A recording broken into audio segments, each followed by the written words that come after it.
طاہر اسلم گورا کا ناول رنگ محل۔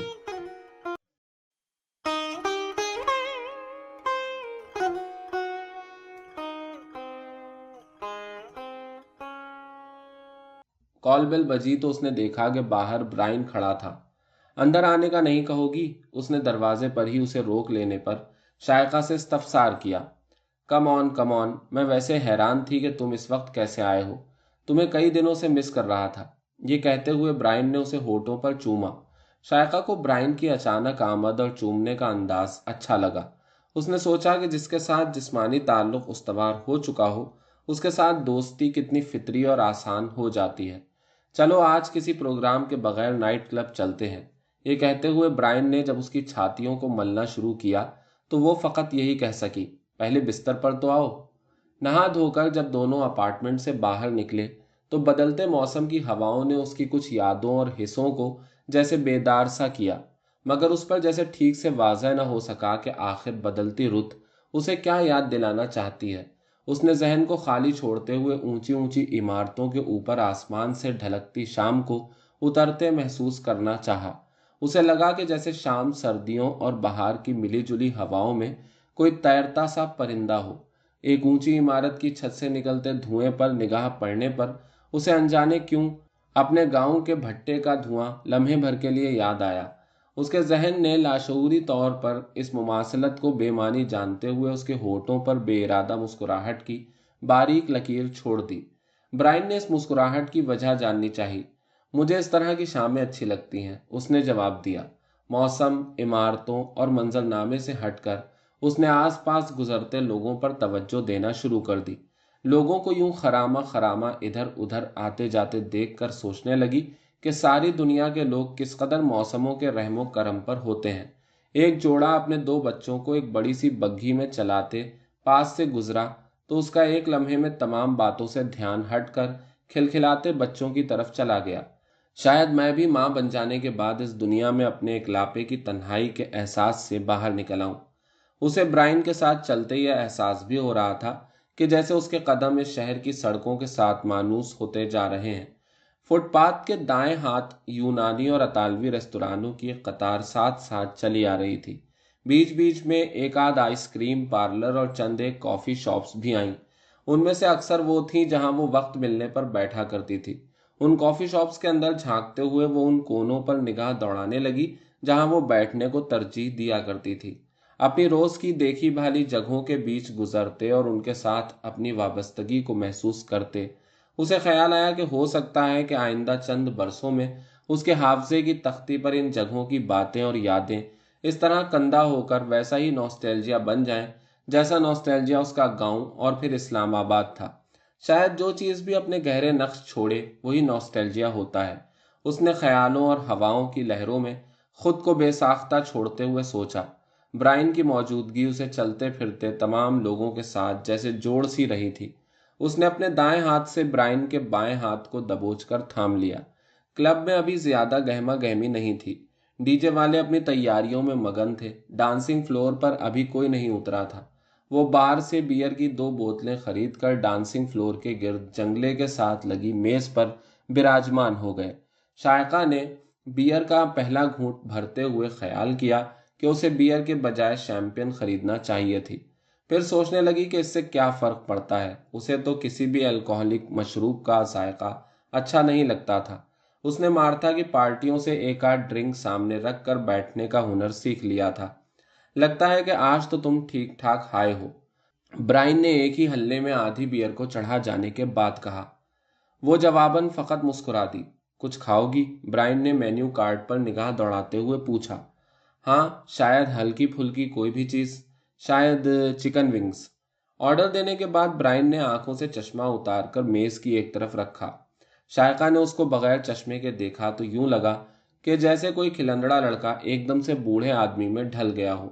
آج کل کیا ہو رہا ہے؟ شائقہ کو اپنے سوال کے ادھورے اور کھوکھلے پن کی جیسے گونج سنائی دی۔ سوچتا ہوں کہ یونیورسٹی میں داخلہ لے لوں۔ برائن کے چہرے پر بدستور سنجیدگی طاری تھی۔ شائقہ کو اب اس کے سنجیدہ چہرے کے پس منظر کی وجہ سمجھ آئی۔ یونیورسٹی میں کیا کرنا چاہتے ہو؟ اس کو برائن کے ارادوں کو جاننے کی جستجو جیسے پہلی بار ہو رہی تھی۔ اسے لگا کہ جیسے آج سے پہلے تک وہ برائن کو فقط ایک پارٹی بوائے ہی سمجھ رہی تھی۔ مجھے حال ہی میں انکشاف سا ہوا ہے کہ مجھے انٹرنیشنل افیئرز میں ماسٹرز کر کے فورن سروس میں جانا چاہیے۔ برائن نے چشمے کو دوبارہ آنکھوں پر چڑھاتے ہوئے مسکرا کر کہا، یہ انٹرنیشنل افیئرز پڑھنے کا خیال تمہیں مجھ سے انٹرنیشنل افیئر ہونے کے بعد ہی تو نہیں آیا ہوگا؟ شائقہ نے شرارتی آنکھوں پر غیر ملکی لہجے کی مسکراتی انگریزی کی تہ جماتے ہوئے کہا، یقیناً ایسا ہی ہوا ہے۔ برائن نے بازو بڑھا کر اسے کرسی سے اٹھا کر ڈانسنگ فلور کی طرف لے جاتے ہوئے جواب دیا۔ شائقہ کو شک سا ہونے لگا کہ جیسے آج کی شام اس کی زندگی میں کوئی بڑی تبدیلیاں لانے والی ہے۔ اسے لگا کہ جیسے برائن آج اس کے ساتھ فقط ڈیٹ پر نہیں آیا بلکہ ایک قربت دینے آیا ہے جس کے واسطے وہ تیار بھی نہیں تھی، اور اس نے برائن کے ساتھ قربت پیدا کرنے کا سوچا بھی نہیں تھا۔ اس لڑکے کے ساتھ کوئی سنجیدہ تعلق بنانے کا خیال اسے کبھی نہیں آیا تھا، بلکہ وہ تو آپس میں زیادہ باتیں بھی نہیں کیا کرتے تھے، صرف موقع ملنے پر سیکس کیا کرتے تھے۔ اس کے ساتھ سیکس کے مناظر ذہن میں آتے ہی وہ ڈانسنگ فلور پر اس کے ساتھ چمٹ گئی۔ برائن نے اس وارفتگی کے ساتھ اسے بھینچا کہ اس کا جی چاہا کہ وہ اسے لے کر فوراً گھر بھاگ جائے۔ اسے خیال آیا کہ سیکس کے لیے اتنی بھی بےتابی نہیں ہونی چاہیے، ابھی گھر سے وہ سیکس ہی تو کر کے آئے تھے۔ ڈانسنگ فلور پر جمگھٹا سا لگتا جا رہا تھا۔ اسے دوسرے کونے میں نیلی فرٹاڈو کے گانے پرومسکس پر اپنے کولہے مٹکاتے ہوئے مارتھا اور مارک نظر آئے۔ برائن اور شائقہ پر نظر پڑتے ہی وہ ان کی طرف بڑھے۔ چاروں ناچتے ہوئے ایک دوسرے کے ساتھ بغل گیر ہوئے۔ شائقہ کو یوں لگ رہا تھا کہ جیسے وہ سب ایک خاندان ہے۔ یہ کلب، اس کے باہر کی سڑکیں، سڑکوں کے پار اس کے اپارٹمنٹ کی بلڈنگ، اس کے کام کی جگہ، راستے میں پڑنے والی کافی شاپس، سال بھر کے دوران آنے جانے والے سارے موسم اور سڑکوں گلیوں میں نظر آنے والے کئی مانوس چہرے اچانک اس میں ایک نئے ملک کی اجنبیت کا احساس ختم کرنے لگے۔ انسان بھی کیسا سوشل اینیمل ہے۔ اسے اسکول میں کسی کتاب کے اندر پڑھا جملہ یاد آیا، لیکن اس کے ذہن میں اسکول اور کتاب کا خاکہ بالکل نہیں ابھرا۔ وہ چاروں اب بیٹھنے کے لیے ایک ہی میز کی طرف بڑھے۔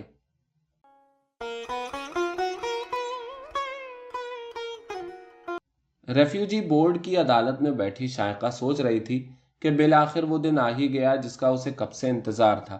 ابھی ریفیوجی جج کمرے میں نہیں آئے تھے۔ اس کا وکیل کاغذوں کے پلندے کو درست کر رہا تھا، پروسیکیوٹر اپنی فائلوں کو ترتیب دے رہا تھا۔ وہ خالی اس ذہن اپنی توجہ ججوں اور پروسیکیوٹر کے ممکنہ سوالوں کے جوابات پر مرکوز کرنے کی کوشش کر رہی تھی، جن کا سامنا کرنے کی اس کے وکیل نے اسے تیاری کروا رکھی تھی۔ تھوڑی دیر بعد دو خواتین جج کمرے میں داخل ہوئیں۔ کسی مرد، خصوصاً مسلمان مرد جج کے نہ آنے پر اس نے اطمینان کا سانس لیا۔ اس نے چند ایک مسلمان ججوں کے بارے میں سن رکھا تھا کہ وہ مسلمان عورتوں کے ریفیوجی کلیم کو آسانی سے تسلیم نہیں کرتے تھے۔ ججوں کی اجازت سے اس کے وکیل نے اس کا کیس پیش کیا، جس کے مطابق اس کو پاکستان جانے کی صورت میں جان کا خطرہ تھا۔ اس کے وکیل کی جانب سے کیس پڑھے جانے کے بعد پروسیکیوٹر نے اپنی کارروائی کی اجازت چاہی۔ شائقہ سانس روکے اب پروسیکیوٹر کی طرف متوجہ تھی۔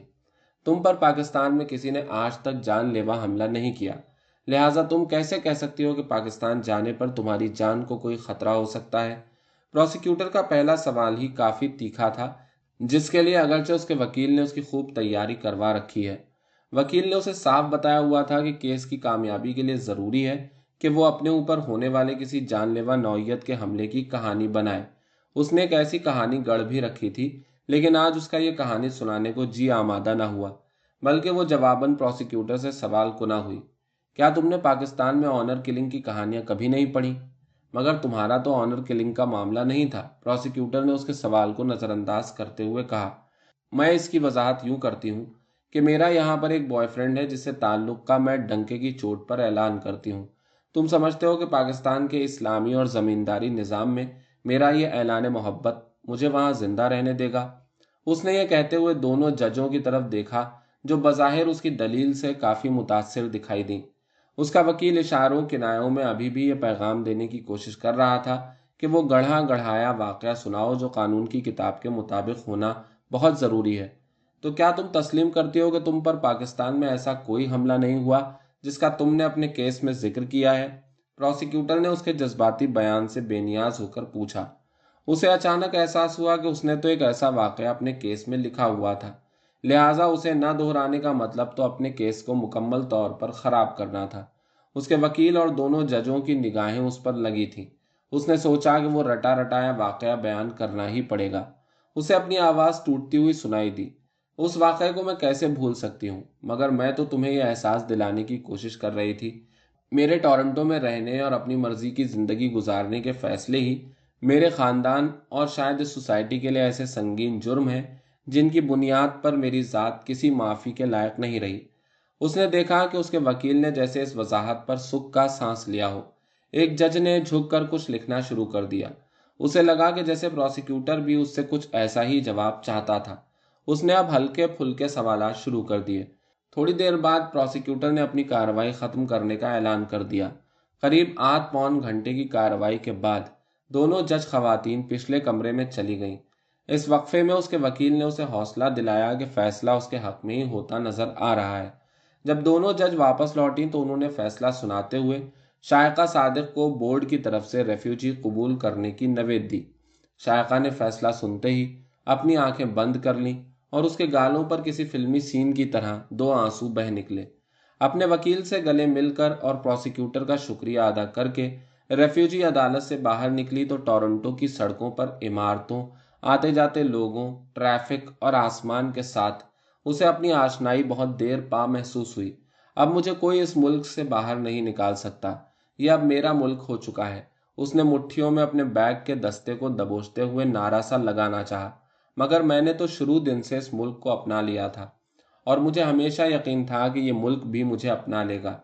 اس نے دوبارہ ارد گرد نظریں پھیلا کر دیکھا تو خیال آیا کہ وہ 2 سال میں ہی ان گلیوں اور سڑکوں سے کتنی مانوس ہو گئی ہے۔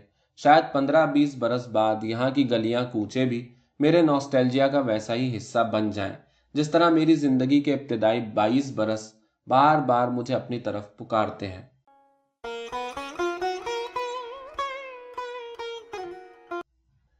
یوں تو وہ خود بھی پڑھنا چاہتی تھی، مگر جب سے برائن پڑھائی لکھائی کی طرف راغب ہوا تھا، اس نے شائقہ کو بھی پڑھنے کی ترغیب دینا شروع کر دی تھی۔ اس نے بالآخر یونیورسٹی میں ایجوکیشن کے شعبے کے ماسٹرز پروگرام میں داخلہ لے لیا۔ پڑھنے لکھنے کے لیے سرکاری قرضہ مل جانے پر اسے پڑھنا آسان لگ رہا تھا۔ اب اس نے اپنے کام کو کل وقتی سے کم کر کے جز وقتی کر دیا تھا۔ اسے کیمپس میں پہلے روز اسلام آباد کی یونیورسٹی شدت سے یاد آئی۔ مارگلا کی پہاڑیوں کے بیچ بنے اس کیمپس کا ماحول شروع میں اسے بہت طلسماتی لگتا تھا۔ لمبی راہداریوں کے بیچ چلتے وہ جیسے اڑ رہی ہوتی تھی، ویسی ہی کیفیت اسے اپنے اس نئے کیمپس میں محسوس ہوئی۔ البتہ ارد گرد کا ماحول بہت فرق تھا۔ وہاں لڑکوں اور لڑکیوں کی الگ الگ ٹولیاں مختلف جگہوں پر یوں کھڑی ہوتی تھیں جیسے ایک دوسرے کو تاڑنے کے لیے مورچہ زن ہو، جبکہ یہاں پر ایسی کوئی بھی بات نہیں تھی۔ اسے اسلام آباد کی یونیورسٹی میں فاطمہ اور کامران وغیرہ کی مشہور ٹولی یاد آئی، جس میں یوں تو لڑکے اور لڑکیاں ایک ساتھ ہوتے تھے، مگر اسے ہمیشہ یوں لگتا تھا کہ جیسے وہ جعلی لہجوں میں ایک دوسرے سے باتیں کرتے رہتے تھے۔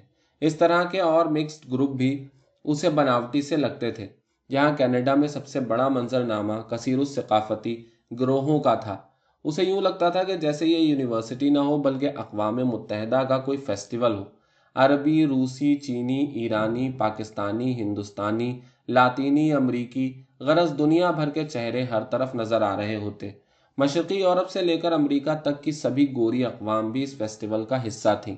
یوں تو شائقہ کو نسلوں کی یہ ساری رنگا رنگی گلیوں بازاروں میں بھی دکھائی دیتی تھی، مگر یونیورسٹی کے احاطے میں ان مختلف ثقافتوں کی ٹولیاں معاشرے کی بڑھتی کثیر الثقافتی صورتحال کو اور بھی واضح کر رہی تھی۔ اسے اس ملٹی کلچرلزم میں سب سے دلچسپ گروپ وہ لگتے تھے جو داڑھی والے نوجوانوں اور حجاب والی لڑکیوں پر مشتمل تھے۔ ان گروپوں کے اپنے اندر ایک اور طرح کا ملٹی کلچرلزم تھا۔ عربوں کی اپنی ٹولیاں تھیں، صومالی اپنے گروہوں میں بٹے ہوئے تھے، افغانی اپنے طور پر الگ الگ پھرتے تھے، پاکستانیوں کے اپنے جتھے تھے۔ البتہ داڑھیوں اور حجابوں والے مسلمانوں میں نمایاں پاکستانی ہی نظر آتے تھے۔ شائقہ کی پہلی دوست ایک کولمبیائی لڑکی بنی جس کا نام ملیسا تھا۔ پھر ان دونوں کی دوستی ایک ترک لڑکی سے ہو گئی۔ جلد ہی ترک لڑکی آئسول کا ایرانی بوائے فرینڈ بھی ان کے گروپ کا حصہ بن گیا۔ ملیسا نے دیکھتے ہی دیکھتے ایک گورے لڑکے ڈیرک کے ساتھ تعلق بنا لیا۔ یوں شائقہ کا اپنا گروپ اچھا خاصا کثیر الثقافتی بن گیا۔ اس کی کلاس میں 2 پاکستانی خواتین اور ایک ادھیڑ عمر کا پاکستانی مرد بھی تھا۔